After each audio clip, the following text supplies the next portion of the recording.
नमस्कार, आदाब। आप देख रहे हैं सर्वोच्च दर्पण न्यूज। गाजीपुर जिले के नौनहरा थाना के अंतर्गत न्यूज और सर्वोच्च दर्पण के साथ विशाल गाजीपुरी और सपना बौद्ध जो कि एक मिशन गायक है। गाजीपुर जिले के एक गीत को लेकर इनको बार बार धमकियां आ रही है, जिससे इनके परिवार और परिवार के सभी सदस्य आहत हैं और ये दोनों भागे भागे फिर रहे हैं। आइए देखते हैं कैमरामैन आशीष के साथ कुंदन सिंह की रिपोर्ट। रवि जी, इंद्रजीत जी, धीरेन्द्र जी, आदित्य कुमार जी और सबसे बड़ी बात है विशाल गाजीपुरी के माता पिता और नीतीश जी के हमसफर और हमेशा साथ देने वाले श्रीकांत जी, जो कि पीजी कॉलेज से पुस्तकालय मंत्री भी हैं। तो क्या मामला है और इसके संबंध में ये क्या बताते हैं? क्या मामला है चाचा? जी, मामला है कि विशाल गाजीपुरी वायरल किए थे, धमकी लोग दे रहे थे, कुछ में सब बवाल हुआ और धमकी लोग दे रहे थे, जान से मारने की धमकी दे रहे हैं और काटने की लोग कह रहे हैं, तो उनको जिंदा जलाने की लोग बात कर रहे थे, करने के लिए उनको कह रहे थे। यही सब हुआ। तो सर, प्रशासन की तरफ से कोई कार्रवाई अभी तक हुआ है कि नहीं? अभी तो नहीं हुआ सर, कुछ नहीं हुआ। और सुरक्षा मुहैया की बात हुई थी तो वो भी लोग नहीं किए हैं। सुरक्षा मुहैया भी अभी सरकार नहीं कराई है, नहीं। ना ही प्रशासन सूद ले रही है। ना, कोई नहीं ले रहा। उनको कह रहे हैं कि हमको लाइसेंस दिया जाए और सरकारी सुरक्षा दिया जाए, लेकिन लोग नहीं दे रहे हैं। अभी कोई पहल नहीं हुआ, कुछ नहीं। जी, तो आप देख रहे हैं अभी तक सुरक्षा व्यवस्था की विशाल गाजीपुर की कोई व्यवस्था नहीं हो पा रही है। प्रशासन से भी बार बार कह रहे हैं, यहाँ उनके पिताजी हैं बिल्कुल दुखित हैं कि प्रशासन हम लोग की सुरक्षा व्यवस्था नहीं करा पा रही है। आखिर कब तक हम जान हथेली में लेके घूमेंगे? अगर कहीं हमको कुछ हो जाता है तो इसकी जिम्मेदारी आखिर कौन लेगा? ये विशाल गाजीपुरी जी की माता जी हैं।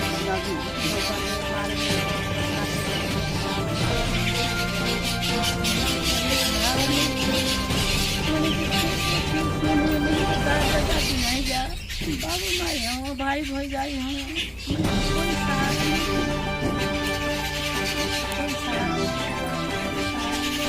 जी, आप देख रहे हैं बिल्कुल विशाल गाजीपुरी के घर जो भी हैं, बहुत ये जो देख रहे हैं कैमरे में आपके सामने, और ये सामने उनकी बड़े भैया हैं, भाभी हैं।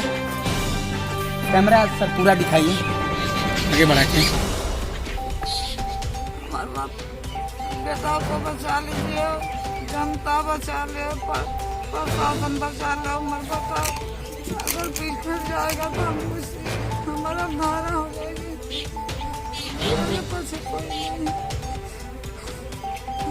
बौद्ध जी और सपना बौद्ध जी के स्टूडियो में यहाँ पे बीच में आप देखे हैं मामला क्या है। और सबसे पहले सर अपना परिचय बताइए। मेरा नाम विशाल गाजीपुरी है हमारा नाम सपना और हम लोग बाबा साहब डॉक्टर अम्बेडकर के मिशन पे काम करते हैं। जी, तो सपना का पूरे भारत में करना और सुविधा हम लोग जाके हिंदू समाज का निर्माण करना इस देश में, और हम सभी के मान सम्मान की लड़ाई लड़ते जो महापुरुष इस देश में अपनी जिंदगी कुर्बान कर दी, ऐसे महापुरुषों की विचारधारा को समाज तक हम लोग अपने गीत के नाम से पहुँचा। अभी फिलहाल हम लोग ये गाना रिलीज किए हैं, आया देश विक्रेता। वो देश के सम्मान में है और मैं किसी एक जाति धर्म को लेकर नहीं, मैं किसी एक व्यक्ति को लेकर गीत रिलीज किया हूँ। वो गीत हम लोग दोनों लोग मिलकर गाए हैं, मैडम सपना बौद्ध, हम लोग दोनों हस्बैंड वाइफ हैं। और वो गीत पूरे देश के सम्मान में रिलीज किया गया है कि हमारे देश की जो संपत्ति है, माननीय प्रधानमंत्री इस देश की संपत्ति को उथल पुथल कर रहे हैं। ये हम लोग को देखा नहीं गया और आप लोग जानते भी हैं, चाहे उसको दूसरे के हवाले करता है तो घर का सदस्य उसके ऊपर आवाज़ उठाता है। उसी प्रकार से ये देश हमारा घर है, हम लोग इस देश के नागरिक हैं, इस देश के हम लोग राजा रहा करते थे। और इस देश की संपत्ति को जो उथल पुथल किया जा रहा है, निजीकरण किया जा रहा है और इस देश को प्राइवेट, इस देश की जो संपत्ति है उसको प्राइवेट किया जा रहा है सारी जो कि विभाग को। इसीलिए हम लोग को देखा नहीं गया और हमारे परम श्रद्धेय चंदन कुमार कवि जी का लेखनी जो है कि रुक नहीं पाया उन्होंने अपने कलम के द्वारा लिखे कि इस गीत को विशाल सपना आपको गाना है और देश से पूरा समाज के लोगों को जगाना है कि ऐसा हम लोग होने नहीं देंगे। हमने सर 15 दिन पहले इस गाने को लॉन्च किया। लॉन्च करने के बाद आया देश विक्रेता, जब लोगों ने सर्च किया, जब बजने लगा तो पूरे देशों के लोग इस गीत को सम्मान कर रहे हैं, विदेशों के लोग इस गीत को सम्मान कर रहे हैं। अमेरिका, जर्मनी और आपके दुबई और आपके कई जो विदेशी जो देश है वहाँ पे लोग लाइक करें और अपने भारत देश के लोग बहुत काफ़ी इस गीत को सम्मान कर रहे हैं। पूरे देश में इस गीत का एक अच्छा इंटरनेशनल पे इसको जगह दिया गया है। विशाल गाजीपुर सपना बहुत को काफ़ी मोहब्बत मिल रही है फ़ोन पर। उसके बाद कुछ जो अपने शब्दों से, अपनी जुबान से मुझे फ़ोन करके मुझे गाली दे रहे हैं, धमकी दे रहे हैं, जान से मारने की धमकी दे रहे हैं। अभी आज भी फोन आया था। आज भी एक फ़ोन आया था और आज भी उस फ़ोन में हम लोग को भला बुरा लोगों ने कहा। आज रात में भी फ़ोन आया था। हम लोग जैसे 1 घंटा के लिए फ़ोन अपना ऑन कर रहे हैं तो तमाम उसमें फ़ोन आ रहे हैं। तो हमने सोचा कि भाई अपने लोग भी फ़ोन कर रहे तो हम उससे भी बात कर रहे हैं। तब तक उसमें कोई वो लोग फ़ोन कर दे रहे हैं तो वो लोग डिस्टर्ब कर दे रहे हैं कि तुम्हारा भी जलाया गया स्टूडियो, तुमको जलाएंगे। हमने कहा मेरे स्टूडियो का आई का जो पोर्शन सब जला दिया गया और हम अपने थाना में एफआईआर दर्ज कराया तो उन्होंने बोला कि 60 सर्टिफिकेट। फिर उसके बाद मुकदमा दर्ज हो गया, SC/ST का मुकदमा दर्ज हो चुका है। उसमें कोई कार्रवाई नहीं हुई। हम बहुत दिन से चिल्ला रहे हैं कि हम लोग अपने 2 साल का बेटा लेकर के, मैडम को लेकर के अपनी जान को बचाने के लिए मैं इधर उधर भागे फिर रहा हूँ। अभी तक मुझे कोई सरकार, प्रशासन कोई जो है कि सुरक्षा मुहैया नहीं की है। उसके बाद यहाँ तक कि हम लोग अभी SO साहब के पास फ़ोन किए, CO साहब के पास फ़ोन किए। CO साहब बोल रहे हैं कि अरे आपको सुरक्षा मुहैया थोड़ी होगा, आप विधायक थोड़ी हैं, अगर आपको चाहिए सुरक्षा मुहैया तब जाओ कप्तान को एप्लीकेशन लिखो और आपको सुरक्षा मुहैया होगा, उसके लिए महीने का पैसा देना पड़ेगा। इस प्रकार से CO साहब का जवाब आया था समाज में। तो तमाम तरह की दिक्कतें हो रही है। मैं आप सभी लोगों से निवेदन करता हूँ, अपने बहुजन साथियों से, कि ये गीत पूरे देश के सम्मान में है और मेरे सम्मान में, और इस गीत को बुलंदियों तक पहुँचाने के लिए बहुजन समाज के और इस देश के सभी संगठन लोग मेरा साथ दे रहे हैं। और इस वक्त में मैं यही कहूँगा कि देखिए, मैं लंबा जीऊँगा तो लंबा मैं काम कर सकता हूँ देश में। इसलिए मुझे आप लोग मुझे सुरक्षा देने के लिए मुझे लाइसेंस मुहैया करावें और मुझे आजीवन के लिए 2 गन व्यवस्था मुहैया करावें, क्योंकि आज मेरे साथ 150-10 लोग रहेंगे।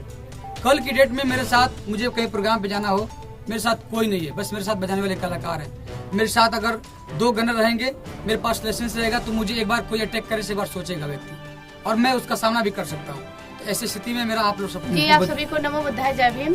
और जैसे कि विशाल सर ने कहा कि लगातार हम लोग को धमकियाँ मिलती रही हमारे भी फ़ोन पे, जैसा कि मेरा भी नंबर सोशल मीडिया पे है, तो मेरे भी नंबर पे फ़ोन आया और लोगों ने कहा, मैं रिकॉर्डिंग उसका कर नहीं पाई, कहा कि जैसे मनीषा वाल्मीकि का बलात्कार हुआ वैसे तुम्हारा भी होने वाला है और तुम बहुत उड़ रही हो, बहुत जल्दी नीचे गिरोगी। तो हमने कहा कि तुमको वो मनीषा वाल्मीकि थी, हम सपना बोल रहे हैं, हमारे बारे में एक बार ये करने के लिए तुमको सोचना पड़ेगा, क्योंकि तुम्हें 100 बार सोचना पड़ेगा। तो आप लोगों से मेरा यही अपील है कि जैसे प्रशासन कराए तो हमारा भी निवेदन है कि हम लोग को सुरक्षा मुहैया कराया जाए, लाइसेंस मुहैया कराया जाए।